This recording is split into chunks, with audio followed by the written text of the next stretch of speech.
Langit di atas Teluk Penanjung di Pangandaran tampak bersih tak berawan sedikit pun. Sinar sang surya yang tidak terhalang terasa semakin terik begitu sang penerang jagat ini merayap semakin mendekati titik tertingginya. Di puncak Bukit Karang sebelah timur, Ratu Duyung yang merupakan tokoh silat golongan putih yang pertama muncul di tempat itu masih tegak terheran-heran ketika dia melihat iblis pemabuk berada di bukit sebelah barat. Manusia satu ini sulit diduga jalan pikirannya. Ketika bertemu di tempatku, jelas dia menunjukkan sikap berbaik-baik dengan orang-orang golongan putih. Sekarang tahu-tahu dia berada di pihak sana. Jangan-jangan si genduk buruk itu sudah termakan rayuan manis Pangeran Matahari dan tipuan busuk minuman keras. Aku melihat ada 5 gentong raksasa di bukit sana. Pasti berisi minuman keras kesukaannya. Manusia kalau sudah jadi budak minuman, dirinya pun akan dijualnya. Sayang sekali. Selagi sang ratu membatin seperti itu, tiba-tiba satu bayangan berkelebat dan di lain kejap sudah tegak di depannya. 2 orang anak buah Ratu Duyung cepat melompat ke depan sambil melintangkan senjata berupa tongkat besi yang ujungnya memancarkan sinar biru menggigitkan. Sambil menekan rasa terkejutnya, Ratu Duyung memberikan isyarat pada kedua anak buahnya untuk mundur, lalu dia memandang pada orang yang tegak di hadapannya. Seorang tua berpakaian rombeng. Selapis kulit tipis yang menutupi wajahnya yang berwarna sangat pucat. Rambutnya yang putih panjang melambai-lambai ditiup angin. Orang tua, apa kau tidak tersesat datang ke bukit ini? Bukankah kau yang dijuluki si muka bangkai alias si muka bayat yang merupakan guru Pangeran Matahari? Ratu Duyung menegur. Cermin bulat dalam genggamannya ditempelkan ke dada. Orang tua bungkuk berpakaian rombeng yang memang guru Pangeran Matahari adanya tertawa mengekeh. Ratu Duyung, Ratu Maha Sakti Maha Cantik. Bagus dan syukur sekali kau telah mengenali diriku hingga aku yang tua ini tidak perlu repot-repot menerangkan siapa diriku. Ratu Duyung tersenyum. Pujian bisa menyesatkan. Kau yakin tidak tersesat datang ke bukit ini? Tentu saja tidak, saut si muka bangkai. Aku datang ke sini untuk memperbincangkan satu hal yang sangat penting yang bakal menguntungkan dirimu. Jika seorang musuh menawarkan satu keuntungan, ini adalah satu hal yang patut ditanyakan dan dicurigai. Si muka bangkai tertawa panjang. Ratu Duyung, waktuku tidak banyak. Sebelum kawan-kawan berdatangan, aku ingin mengatakan sesuatu padamu. Maksudku lebih jelas adalah menawarkan sesuatu padamu. Sesuatu yang menyangkut keadaan dirimu dan masa depanmu. Orang tua, ucapanmu menarik sekali. Harap kau suka meneruskan dengan cepat, karena aku pun tidak suka berbincang-bincang berlama-lama denganmu, kata Ratu Duyung pula. Aku sanggup mencarikan seorang perjaka yang bisa menyembuhkan dirimu dan memusnahkan kutukan yang selama ini menyiksa dirimu. Paras Ratu Duyung kelihatan berubah. Apa kau menawarkan dirimu atau Pangeran Matahari? Si muka mayat tertawa bergerak. Aku yang sudah tua bangka reot ini begini, mana mungkin masih perjaka? Muridku si Pangeran Matahari itu juga sudah jelas tidak perjaka lagi. Yang ingin kutawarkan padamu adalah seorang pangeran dari Surakarta yang aku kenal baik, orangnya gagah. Kau pasti tidak kecewa. Jika kau suka, silakan kau mengatur pertemuan. Ratu Duyung walaupun sangat marah saat itu namun masih bisa tersenyum. Sayang, aku tidak suka pada tawaranmu itu. Juga tidak suka pada pangeran yang kau sebutkan itu. Habis berkata begitu, Ratu Duyung menatap ke langit. Matahari sudah tinggi. Selagi kau masih ada kesempatan untuk kembali ke bukit sebelah barat sana, sebaiknya lekas kau angkat kaki, karena kawan-kawanmu akan kecewa kalau kau sampai menemui ajal lebih dahulu di sarang musuh. Si muka bangkai menggeram dalam hati. Aku tahu kehebatan para tokoh silat golongan putih termasuk dirimu. Tapi jika aku tidak punya nyali, mana aku akan menjejakkan kaki di tempat ini? Saking geramnya, setelah mengeluarkan kata-kata itu, si muka bangkai pergunakan tangan kirinya untuk mencengkram ujung runcing batu karang yang ada di dekatnya. Batu karang itu serta-merta berubah menjadi hitam dan mengepul tanda diselimuti hawa panas luar biasa. Ketika orang tua itu menjentikkan jari-jari tangannya, batu karang itu langsung bertaburan ke udara, berubah menjadi debu hitam yang sangat halus. Orang tua, mengapa kau tidak lekas angkat kaki? Apa kau kira kami di sini perlu tukang sulap sepertimu? Ujar Ratu Duyung pula. Lalu dia gerakkan tangannya memegang cermin bulat. Sinar putih menyilaukan berkiblat ke arah taburan halus debu karang. Serta-merta debu-debu halus itu berubah menjadi merah membara. Ratu Duyung gerakkan lagi cerminnya. Ribuan bahkan jutaan debu merah bergeraklah sana, sebuah tabir ke arah si muka bangkai. Orang tua yang memiliki ilmu kebal segala benda panas ini, ganda ini tertawa ketika dapatkan dirinya diserang oleh debu-debu merah membara itu. Dia sengaja tegak terbungkuk-bungkuk sambil bertolak pinggang menunggu datangnya serangan dinding debu. Tapi Ratu Duyung yang sudah pernah mendengar kehebatan si muka bangkai ini berlaku cerdik. Sekali lagi cermin bulatnya digerakkan. Dinding debu bertabur ke udara. Kini jutaan debu menyambar ke arah orang tua dan dari ratusan arah. Si muka bangkai dorongkan kedua tangannya ke depan. Sebagian debu panas merah tersapu mental dan lenyap, namun sebagiannya lagi lolos menyerang ke arah setiap lubang yang ada dalam tubuhnya. Orang ini terbatuk-batuk, matanya jadi perih dan telinganya menjadi mengiang. Sebelum nafasnya menjadi sesak, cepat-cepat dia melompat mundur seraya mengirimkan satu pukulan sakti ke arah Ratu Duyung. Sang ratu menyambut dengan kerlipan cahaya dari cermin bulatnya. Dua kekuatan tenaga dalam saling beradu di udara. Si muka bangkai merasakan tangannya kesemutan dan denyut darahnya dalam urat-urat besar tubuhnya menjadi kacau. Cepat-cepat dia menyelinap ke balik batu karang besar, lalu melompat jauh dan turun dari bukit, kembali ke bukit sebelah barat. Ratu Duyung sendiri sesaat tampak tergonta-gantai, namun segera dapat menguasai dirinya kembali. Belum sempat si muka bangkai memberitahu kegagalan pertemuannya dengan Ratu Duyung di bukit sebelah timur yang hanya dipisahkan oleh satu pedataran pasir berbatu-batu selebar 5 tombak, tiba-tiba terdengar suara seperti cambukan cemeti yang menyakitkan telinga. Suara cemeti itu sesekali disegeling oleh suara tawa membahana disertai maki-makian. Orang-orang di bukit sebelah barat termasuk si muka bangkai yang baru saja kembali di bukit timur jadi melengak dan memperhatikan dengan mata yang dibesarkan. Lihat kedelai dungu, tolol bodoh, mendaki bukit jelek begini saja tidak mampu. Ayo jalan, lari atau kepecut bokongmu. Lalu terdengar suara cemeti berkelebat berulang kali. Tak lama kemudian, semua mata sama menyaksikan bagaimana seorang tubuh yang sangat gemuk berbobot sekitar 200 kaki mendaki menuju puncak bukit karang dengan menunggang seekor keledai kecil kurus. Tapi, jika diperhatikan ternyata si gemuk ini bukannya menunggang karena waktu pantatnya berada di atas punggung keledai, tapi kedua kakinya mengejakkan tanah dan berjalan mengikuti langkah 4 kaki keledai. Selain itu, setiap yang mengecut cemetinya, bukan tubuh keledai itu yang dihantamnya, tapi pahanya sendiri yang dideranya hingga celana hitamnya robek di sana sini. Perjalanan gila yang melelahkan. Kata si genduk begitu sampai di puncak bukit batu karang. Ada apa sebenarnya di tempat ini? Hari 10 bulan 10. Kukira ada pesta makan besar. Yang kulihat cuma manusia-manusia tegak berdiam diri. Entah sedang kebingungan, entah lagi tegang. Kalau lagi bingung, apa yang dibingungkan? Kalau lagi tegang, apa yang ditegangkan? Si gendut terus mengumbar tawa mengeke. Ketika tawanya sekonyong-konyong lenyap, dia lalu sorongkan kepalanya ke depan. Tangan kirinya diletakkan di kening. Tangan kanan menunjuk ke bukit di seberangnya ke arah Dewa Sedih yang sedang menangis terseduh-seduh. Anak cengeng itu, mengapa dia bisa kesasar ke sana? Ujar si gendut. Lalu dia berteriak, "Hei Dewa Sedih, kalau mau menangis, mengapa jauh-jauh sampai ke sini?" Anak brengsek, seumur hidup bisa aja cuma mengeluarkan air mata. Di bukit seberang sana, Dewa Sedih bangkit berdiri dan dari atas batu karang, lalu mengepalkan tinjunya ke arah si kakek gendut. Walau dia sangat marah saat itu, tapi wajahnya tetap saja ditekuk sedih. Orang sombong selalu tertawa. Dewa ketawa, kau selalu mencampuri urusanku. Kau selalu mengintil kemana aku pergi. Aku kakakmu memerintahkan agar kau segera minggat dari tempat itu. Habis mengancam, Dewa Sedih menangis sejadi-jadinya. Ternyata, si gendut yang datang menunggang keledai adalah Dewa Ketawa, adiknya sendiri. Kau boleh saja memerintah, tapi hari ini bukan urusan kakak dengan adik, tapi urusan dengan orang-orang kepingin cepat-cepat mati. Menjawab Dewa Ketawa dari seberang bukit. Dewa Sedih banting-bantingkan kakinya ke batu bukit, lalu kembali ke tempat duduknya di gundukan batu dan meneruskan tangisnya. Pangeran Matahari mendekati Dewa Sedih dan berkata, "Kau harus membunuh adikmu itu. Kau dengar?" Hatiku sedih. Jawab Dewa Sedih lalu menangis lagi. Jahanam, maki Pangeran Matahari. Baru saja dia menyumpah seperti itu, di bukit sebelah timur kembali terjadi satu hal yang menarik diperhatikan.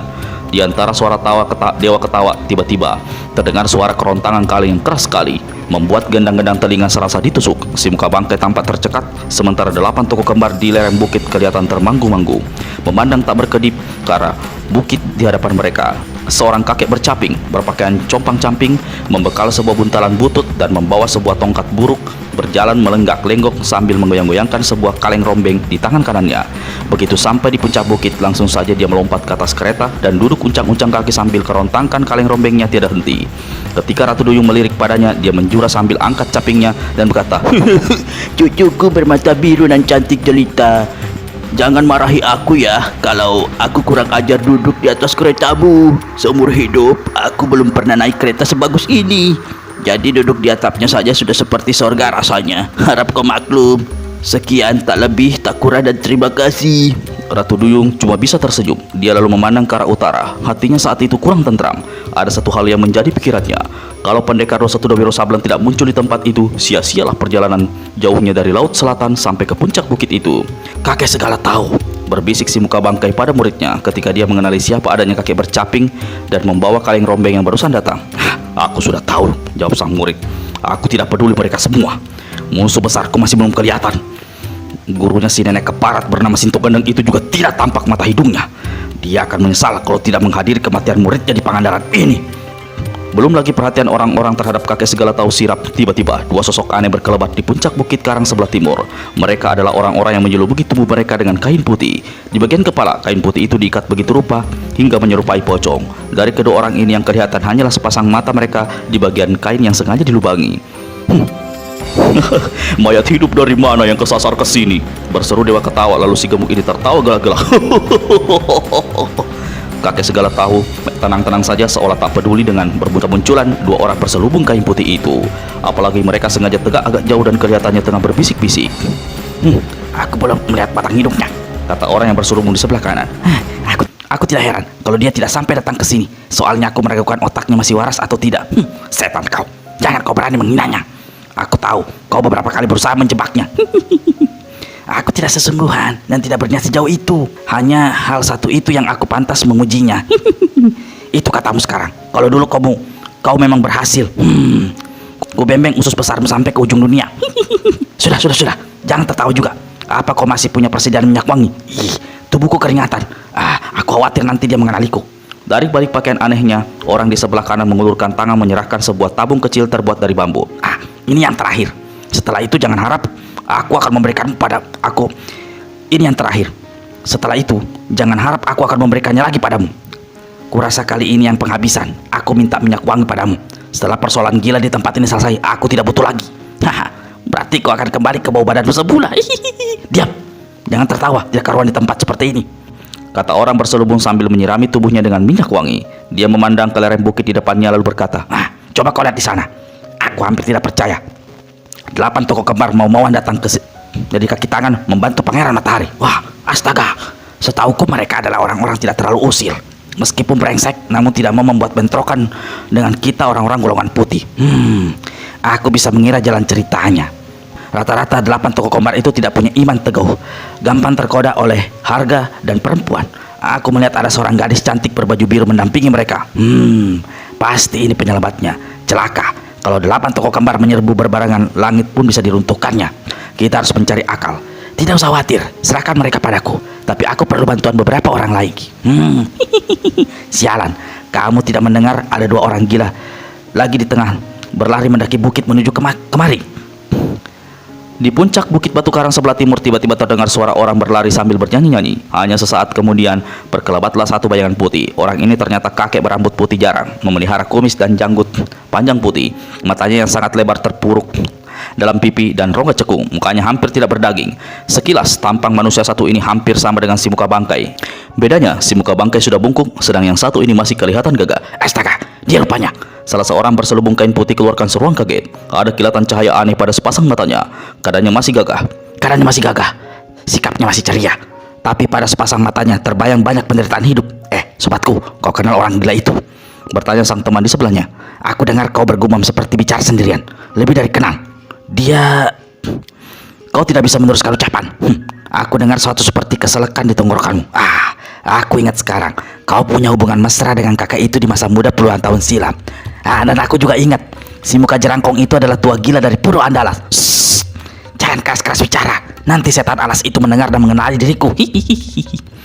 Kau berlagak malu tak mau dikenali, tak mau ditemui. Padahal aku tahu betul hatimu saat ini sedang berbunga-bunga melihat dirinya. Jangan meracau tak karuan. Orang tua yang baru datang dan bukan lain adalah tua gila. Adanya hentikan nyanyiannya yang tak karuan. Dia memandang berkeliling lalu berseru, onde-onde. Betul roponyo. Tari 10 wak bulan 10 wak. Banyak orang-orang gilo bakumpuak di siko. Si tua bangka itu kumat gilanya, bicara memakai bahasa sendiri. Dikira saat ini dia berada di kampungnya. Salah satu orang berselubung kain putih keluarkan suara mengomel. Sementara di bagian yang lain dewa ketawa kembali tertawa gelak-gelak. Tua gila lanjutkan ocehannya. Olah mendengar omelan orang, dia tidak lagi menggunakan bahasa daerahnya. Kalian semua adalah teman-teman yang tidak pernah aku jumpa selama puluhan tahun. Hormatku untuk kalian. Lalu tua gila membungkuk memberi hormat pada orang-orang di depannya sambil menyebut nama. Dewa ketawa. Kakek segala tahu. Yang 2 itu bersembunyi di balik kain kafan. Aku tak bisa mengenali. Tapi biar aku memberi hormat juga pada 2 hantu kuburan ini. Lalu tua gila membungkuk memberi hormat pada 2 sosok yang berselubung kain putih. Salah satu dari 2 yang berselubung tampak salah tingkah. Untung saja tubuh dan wajahnya tertutup kain putih. Tua gila memandang ke jurusan Ratu Duyung. Sambil membungkuk dia berkata, Mataku sudah lamur, pendengaranku kurang tajam. Sahabatmu Nenan cantik jelita ini belum kukenal, belum pernah ku dengar. Hormatku untukmu. Ratu Duyung membalas penghormatan itu dengan menjura tapi membatalkan niatnya ketika didengarnya tua gila berkata, "Gadis cantik, mudah-mudahan kau segera mendapatkan jodoh. Aku turut berdoa untukmu." Hihihi. Tua gila lantas kedap-kedipkan matanya beberapa kali. Paras Ratu Duyung kelihatan menjadi merah. Ada satu getaran aneh terjadi dalam tubuhnya. Apa maksud orang tua ini dengan ucapannya tadi? Aku akan mendapatkan jodoh. Siapa? Hanya seorang tua gila. Mengapa aku harus memikirkan segala ucapannya? Ratu Duyung membatin. Sepi sekali di sini. Semua aku lihat tegang untuk melenyapkan kesunyian dan ketegangan. Biar aku menyanyi. Kereta, di atas kereta, kakek segala tahu kalau tangkang kalian rombengnya. Di sebelah sana dewa ketawa kumat penyakitnya dan mulai mengumbar tawa. Tua gila buka mulutnya lebar-lebar seperti benar-benar mau menyanyi. Tapi ternyata tidak. Karena tiba-tiba dia palingkan kepalanya ke arah utara lalu berseru, teman-teman, apa kalian tidak mencium bau sesuatu yang harum? Tua gila mendongak dan menghirup udara dalam-dalam. Yang lain-lain jadi ikut-ikutan. Baru satu kali orang-orang di bukit itu mengendus, tahu-tahu seorang tua berpakaian selempang biru sudah berada di situ. Dia memanggul sebuah bumbung bambu di bahu kiri kanan. Dia layangkan pandangan pada semua orang yang ada di situ sambil elus-elus janggutnya yang putih sedada. Salah seorang dari dua sosok berselubung kain putih keluarkan suara mendesah halus dan tangan kanannya ditekapkan ke dada seolah menahan degup jantungnya yang tiba-tiba bergoncang. Ada apa? Kawan di sebelahnya bertanya. Kau seperti kaget melihat si tua gagak itu. Kau memegangi dada. Apa jantungmu mau copot? Tidak. Aku tidak apa-apa. Hanya nafasku terasa sesak karena terus-terusan berada di balik selubung ini. Kawan orang berselubung ini keluarkan tawa perlahan, lalu setengah berbisik dia berkata, "Tadi kau menggodaku, sekarang giliranku. Jangan kau kira aku tidak tahu hubunganmu di masa muda dengan si tukang minum itu. Kita sama-sama kena batunya, jadi harap berhenti." Orang tua berjanggut putih itu terus layangkan pandangan. Nampaknya dia seperti mencari-cari seseorang. Anak setan itu pasti telah mendustaiku. Orang yang dikatakannya tidak ada di sini. Beberapa saat lamanya dia pandangi dua sosok berselubung kain putih, lalu dia berpaling ke kiri. Pandangannya terbentur pada wajah dan sosok Ratu Duyung. Tidak berkesip, mata itu memperlihatkan dari rambut sampai ke kaki, lalu dia geleng kepala berulang kali. Gluk gluk gluk gluk. Terdengar suara tenggorokannya mendeguk lahap tua pewangi murni yang dikenal dengan nama Tua Kayangan. Dewa ketawa meledak tawanya ketika dia melihat orang tua ini. Dia menunjuk lalu mulutnya menyerosos. Kita sama-sama dipanggil orang dewa, tapi mengapa minum sendiri saja tidak membagi-bagi? Sungguh tidak sopan. Orang tua yang membawa tuak berpaling lalu menjawab, anak kecil, berapa sih usiamu? Kau kubari Tua Kayangan ini, nanti cuma bisa mabok. Syukur-syukur kalau kau cuma ngompol.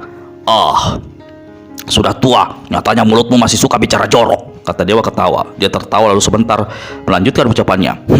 Kau pasti tahu lelaki mana ada yang suka ngompol. Ngompol itu kan penyakit perempuan. Dewa ketawa kembali tertawa terpingkal-pingkal. Si dewa ketawa sialan itu.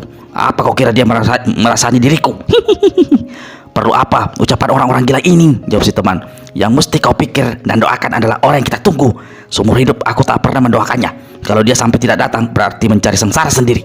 Atau mungkin dia masih dikepung pikiran takut karena kitab itu tidak ada lagi padanya. Di atas atap kereta, kakek segala tahu goyang-goyangkan tangan kanannya tiada henti. Suara berisik membuncak-puncak bukit itu terdengar jelas sampai ke bukit di seberangnya. Saat itu orang tua ini sebenarnya sedang risau. Dia mendongak ke langit. Matahari sudah tinggi, tapi tengah hari masih lama. Kalau anak itu datang terlalu cepat dan setan iblis di bukit sana keburu menyerbu, urusan kita bisa kapiran. Aku mesti melakukan apa? Kita kembali beberapa saat sewaktu dewa tua tengah berlari cepat menuju Teluk Peranjung di Pangandaran. Di satu tempat dihentikan larinya dan memandang ke arah kejauhan. Desisnya, yang di barat ditancapi bendera hitam, yang di timur ditancapi bendera putih. Di atas sebuah kereta. Tanda-tanda apa ini? Selagi dia berkata-kata sendirian seperti itu, dari balik lamping batu karang terdengar suara, "Shh, Sura Lesmono, sedang apa kau di situ?" Paras dewa ketua berubah. Dia berpaling ke arah batu karang dengan cepat pegang tabung bambu di sebelah kanan. Sekian tahun dunia berkembang, puluhan tahun malang melintang, tidak banyak yang tahu nama asliku. Lalu orang tua ini berteriak, "Orang di balik batu karang, lekas tunjukkan dirimu." Tak ada gerakan, tak ada jawaban. Bagus, kau minta aku hancurkan rupanya. Dewa tua menggeram. Tabung bambu yang sudah dipegangnya didekatkan ke bibir lalu gluk gluk gluk. Minuman keras itu diteguknya beberapa kali. Begitu mulutnya penuh tuak, minuman keras itu lalu disemburkan ke arah batu karang. Terjadilah satu hal yang hebat. Batu karang kokoh atos itu pecah di beberapa bagian. Kepingan-kepingannya berpelantingan ke udara. Sekali lagi dewa tua meneguk tuak dalam bambu. Ketika dia hendak menyembur kedua kalinya, dengan gerakan tenaga dalam 2 kali lipat dari yang tadi, dari balik batu karang yang hancur itu menghambur sosok tubuh berpakaian hitam disertai seruan, "Dewa tua, tahan!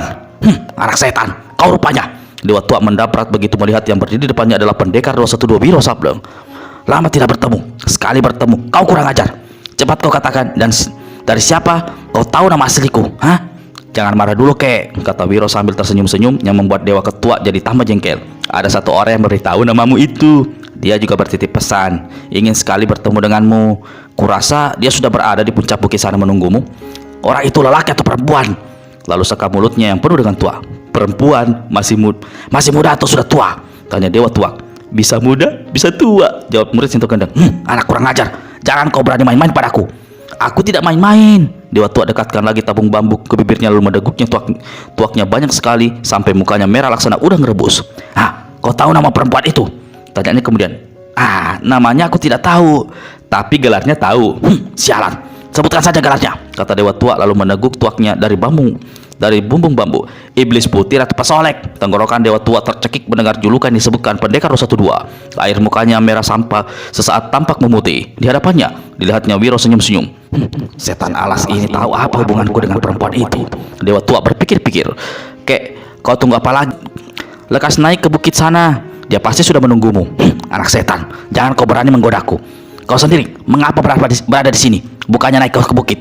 Aku lihat di bukit sana musuh-musuhmu sudah lengkap menunggumu, siap membunuhmu sampai lumat." Wiro menyeringai. "Kau pergi saja duluan, kek. Aku masih ada 2 hal yang harus kukerjakan." "Apa saja pekerjaan itu?" "Menunggu seseorang dan memeriksa keadaan di kawasan ini. Kau tahu, Pangeran Matahari adalah manusia keji licik. Bukan mustahil dia menyiasati kita." "Siapa orang yang kau tunggu?" "Pasti seorang gadis." Kau memang betul. Aku orangnya si bidadari angin timur itu." Bagaimana kau bisa tahu, kek?" ujar Wiro terbelalak. Dewa tua teguk dulu tuak karungnya lalu menjawab, "Kau tengah menghadapi teka-teki besar, anak muda. Kau pecahkan sendiri." Setelah menegur tuanya sekali lagi, dewa tua meninggalkan tempat itu. Pendekar 212 Wiro Sableng garuk-garuk kepala. Dia menatap ke langit. Masih lama datang tengah hari. Masih ada kesempatan untuk bertanya pada kakek segala tahu. Aku sudah mendengar suara kerontangan kalian bututnya di puncak bukit sana. Selain itu, aku perlu menyelidiki keadaan di kawasan ini. Lalu Wiro mencari tempat yang agak tinggi. Dengan mengerahkan ilmu menembus pandang yang didapatnya dari Ratu Duyung, dia mulai menyapu daerah sekitar situ dengan pandangan matanya yang sanggup melihat benda-benda walau terhalang oleh benda lain. Ternyata banyak hal yang membuat murid Sinto Gendeng ini menjadi kaget.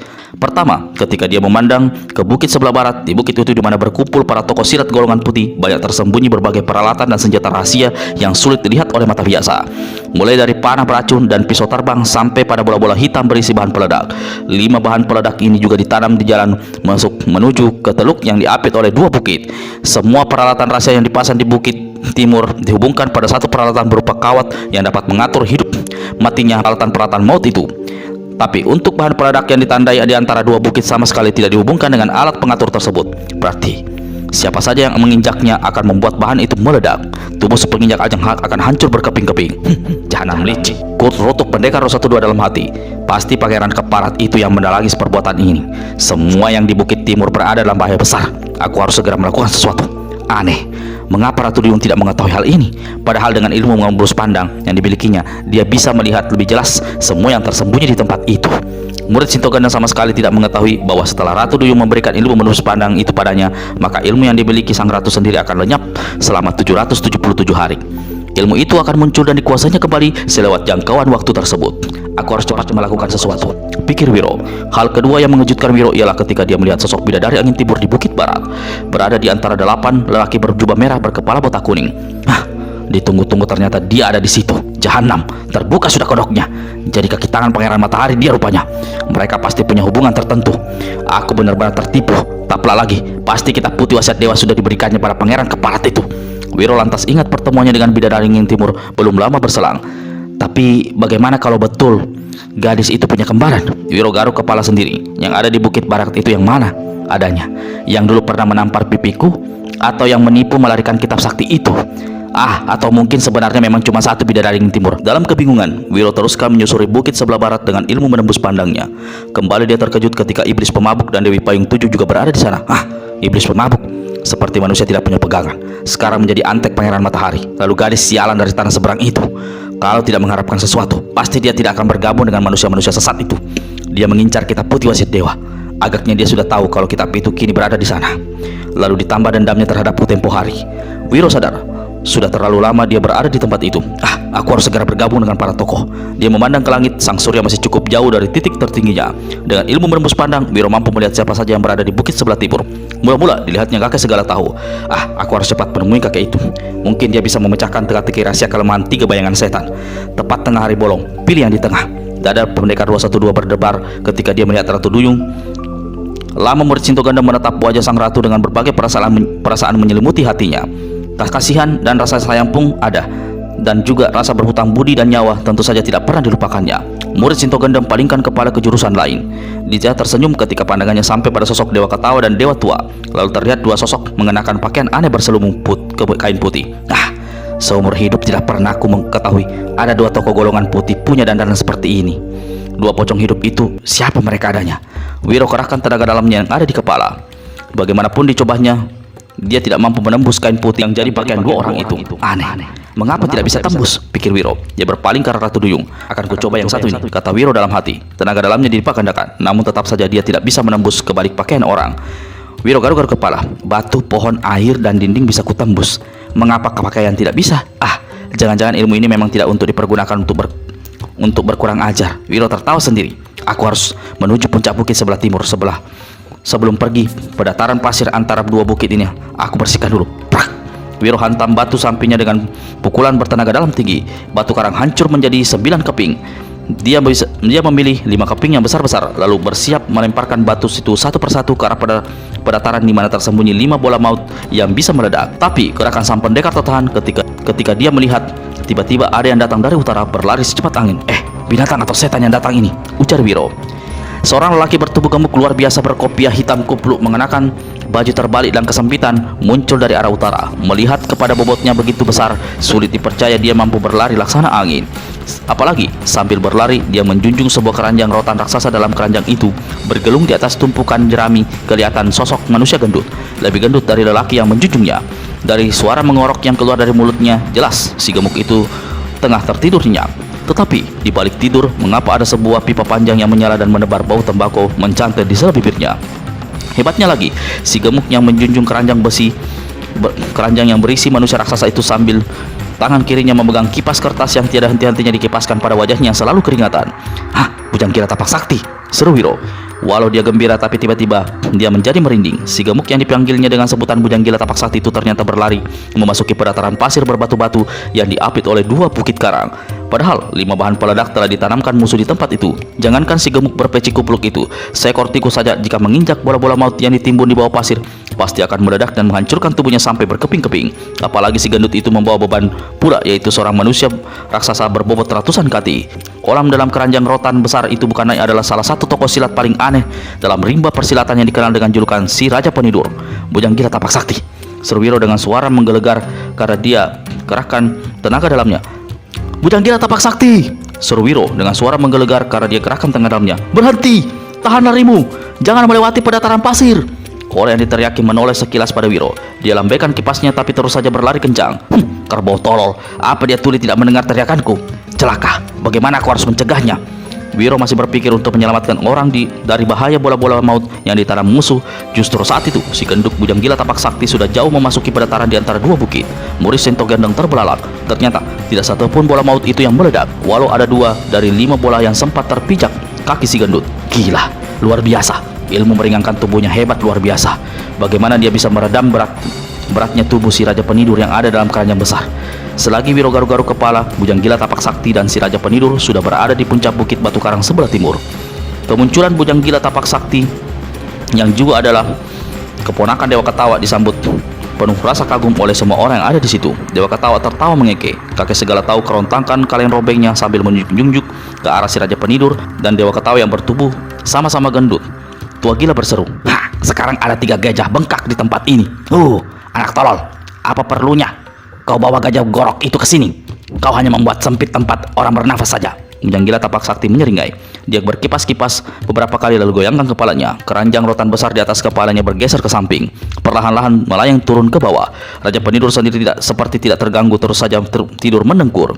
Kalau kedatangan Bujang Gila Tapak Sakti dan si Raja Penidur disambut rasa kagum serta gembira di Bukit Timur, maka di bukit sebelah barat justru dia membuat para tokoh golongan hitam menjadi geger dan tegang.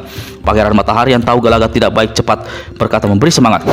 Hanya 2 orang kerbau tidak berguna. Tidak ada yang harus ditakutkan.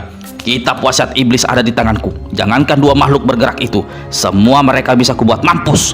Habis berkata begitu, Pangeran Matahari segera mendekati makhluk pembawa bala berbisik. Kau lihat sendiri, 5 bola maut yang kau tanam di pedataran sana tidak satupun yang meledak ketika dilewati si genduk keparat itu.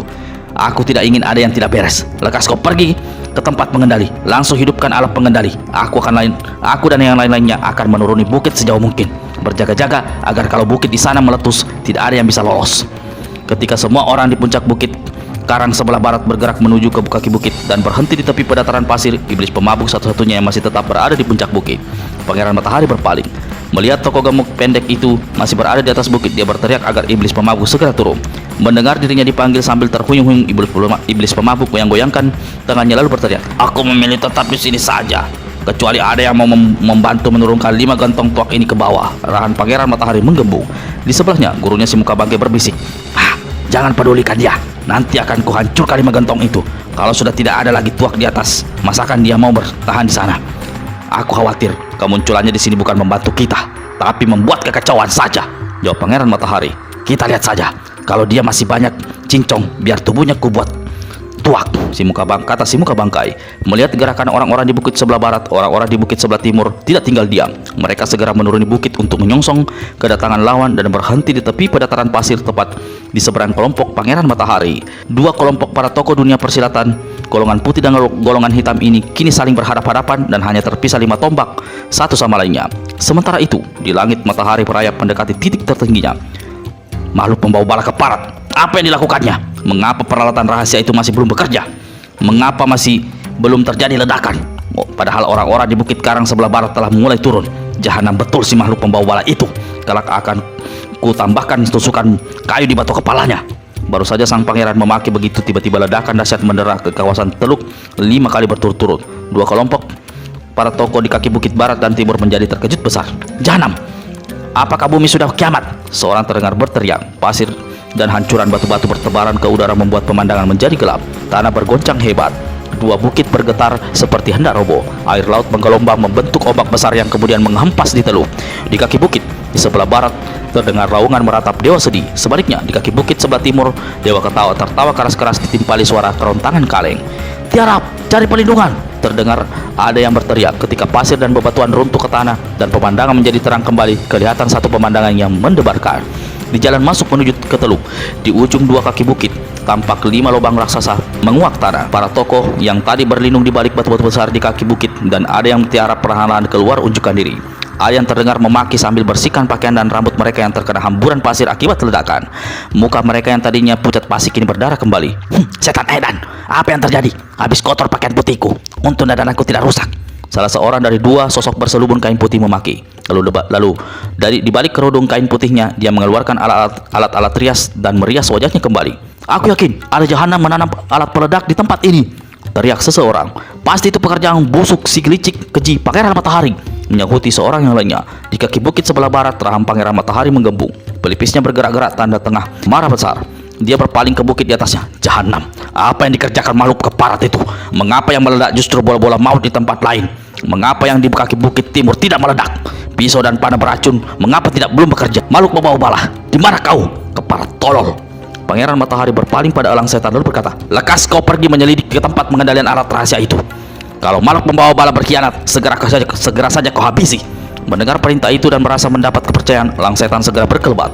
Di kaki bukit sebelah timur tiba-tiba ada yang berseru, "Iblis pemabuk! Tidak disangka, kau rupanya sudah jadi kaki tangan orang-orang jahat." Di atas bukit barat, iblis pemabuk bantingkan kendi tuak yang sedang diteguknya hingga pecah berkeping-keping. Dengan tubuh menghuyung, dia maju 1 langkah. "Setan alas dari mana yang berani bicara kurang ajar padaku? Aku sahabat lamamu, Dewa Tuak," jawab orang di kaki bukit timur. "Tapi sekarang kita tidak bersahabat lagi. Kau memilih berkumpul dengan orang-orang sesat. Aku mana mau meniru perbuatanmu. Najis, Dewa tua lalu angkat tabung bambunya ke bibir dan meneguk tuak murni itu dengan lahap. Dewa tua, kau tidak lebih baik dariku. Kalaupun kau berada di tempatmu, apa yang bisa kau berikan? Di sini aku bisa berpesta dengan 5 gentong tuak besar. Dasar tolol, teriak Dewa tua. Jahanam, kau berani memakiku. Dari atas bukit iblis pemabuk menanggalkan 2 kendi yang terikat di pinggangnya. 2 kendi itu lalu dilemparkannya ke bawah ke arah Dewa tua. Lemparan ini bukan lemparan sembarangan karena disertai dengan tenaga dalam tinggi. 2 kendi itu sanggup memecahkan kepala serta menjebol tubuh Dewa tua. Belum lagi tuak menyembur keluar dari dalamnya yang dapat menembus daging dan tulang manusia. Hahaha. Apakah kegegeran hari 10 bulan 10 sudah dimulai di Pangandaran ini? Seru Dewa tua. Tua gila dan Dewa tertawa gelak-gelak. Dewa sedih kembali meratap. Dewa sedih kembali terdengar meratap. Dewa tua lemparkan tabung bambunya ke udara menyambut datangnya serangan 2 kendi.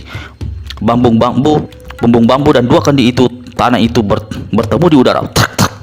Tuak kayangan di dalam bumbung bambu dan tuak keras di dalam kendi berbuncatan ke santero tempat. Bumbung bambu patah 2, sedang 2 kendi tanah hancur berantakan. Di atas bukit iblis pemabuk terhuyung-huyung. Kalau dia tidak lekas berpegangan pada gentong besar di dekatnya, nanti nescaya dia akan jatuh terjengkal. Di lain pihak, di kaki bukit, Dewa tua usap-usap dadanya yang mendenyut sakit. Orang tua ini terbatuk-batuk beberapa kali dan cepat atur jalan darah serta tenaga dalamnya. Rupanya, waktu berbentrokan antara tabung bambu dan 2 kendi tanah terjadi di udara. Namun tenaga dalam dari kedua orang tokoh silat itu saling memukul dengan hebatnya. Ah, Gusti Allah, hancur bumbung tuaku, teriak Dewa tua sambil memandang ke udara. Tuaku tumpah semua. Jahanam kau iblis pemabuk. Orang tua berpakaian selempang kain biru itu melompat 1 tombak, mulutnya dibuka lebar-lebar. Lalu terjadilah satu pemandangan yang sulit dipercaya.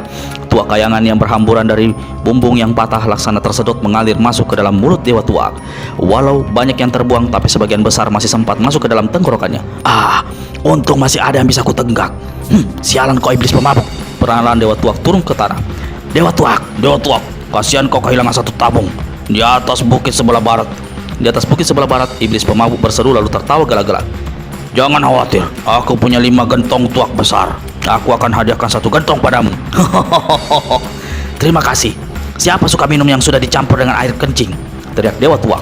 Lalu tertawa mengekeh diikuti dengan semua orang yang berada di kaki bukit sebelah timur itu. Sementara si Raja Penidur masih enak-enakan ngorok. Jahanam, apa maksudmu? Teriak Dewa iblis pemabuk dengan mata melotot. Dasar orang tolol, kerjamu mabuk saja hingga tidak tahu orang sudah mengerjaimu. Jahanam, kalau kau tidak segera melepaskan aku, kalau kau tidak segera menjelaskan, aku hancurkan tabung bambu yang satunya. Masih saja tolol, seru Dewa tua. Tuak keras dalam 5 gentong yang kau minum itu sebelumnya sudah dikencingi Pangeran Matahari dan gurunya si muka bangkai. Berubahlah tampang iblis pemabuk. Dia memandang ke arah Pangeran Matahari dan si muka bangkai. 2 orang ini segera berteriak berbagai, dusta! Tapi iblis pemabuk sudah termakan ucapan Dewa tua. Kalau kau masih mau bersahabat dan inginkan tuak yang harum sedap, aku masih ada 1 bumbung penuh. Teriak Dewa tua pula. Dewa tua, siapa bilang aku memutuskan persahabatan denganmu? Teriak iblis pemabuk. Lalu dia menyambar ke kanan.